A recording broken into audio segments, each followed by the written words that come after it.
આજથી પવિત્ર શ્રાવણ માસનો પ્રારંભ થયો છે, જેને લઈ શિવાલયોમાં ભમ ભમ ભોલેના નાદ ગુંજી ઉઠ્યા હતા. તો સવારથી જ શિવાલયોમાં ભક્તોના ઘોડાપૂર ઉમટી પડ્યા હતા. આજે સોમવારના દિવસથી પવિત્ર શ્રાવણ માસનો પ્રારંભ થયો છે. શ્રાવણ માસનો શિવ ભક્તોમાં અનેરો મહિમા છે. તો શ્રાવણ માસ દરમિયાન ભક્તો શિવજીની પૂજા અર્ચના કરે છે અને સોમવાર શિવજીને પ્રિય હોય, જેથી સોમવારે શિવાલયોમાં ભક્તોના ઘોડાપૂર ઉમટી પડે છે. ત્યારે આજે સોમવારથી જ શ્રાવણ માસનો પ્રારંભ થયો હોય, સુરતના તમામ શિવાલયોમાં ભક્તોના ઘોડાપૂર ઉમટી પડ્યા હતા. કતારગામ, અઠવાલાઇન્સ, વેસુ, વરાછા, અંબાજી રોડ સહિતના શિવાલયોમાં ભક્તો વહેલી સવારથી જ ઉમટી પડ્યા હતા, જેને લઈ શિવાલયોમાં હર હર ભોલેનો નાદ ગુંજી ઉઠ્યો હતો. મૃત્યુંજય મહાદેવ ત્રાહિમામ શરણાગતમ જન્મ મૃત્યુ જરા વ્યાધિ પીડિતમ કર્મ બંધનૈઃ.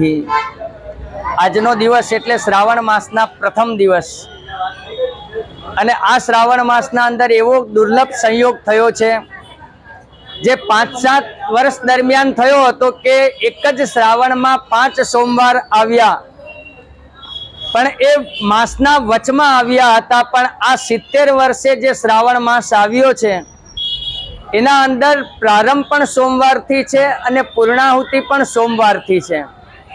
આ યોગ આપણે જીવતા હોઈએ 100 વર્ષ ને 70 વર્ષ દરમિયાન આવા દુર્લભ યોગ આવતા હોય, એટલે આપણા ઉપર અસીમ શિવની કૃપા હોય ત્યારે આવા દુર્લભ પંચભૂત સમાન 5 સોમવાર કે જે પ્રારંભ પણ સોમવારથી થતો હોય શ્રાવણ માસનો અને પૂર્ણાહુતિ પણ સોમવારથી થતી હોય, તો દરેક જીવ શિવ બનવા માટે આ ઉત્તમ યોગ છે, જે સંયોગ આપણને પ્રાપ્ત થયો છે 5 સોમવારનો.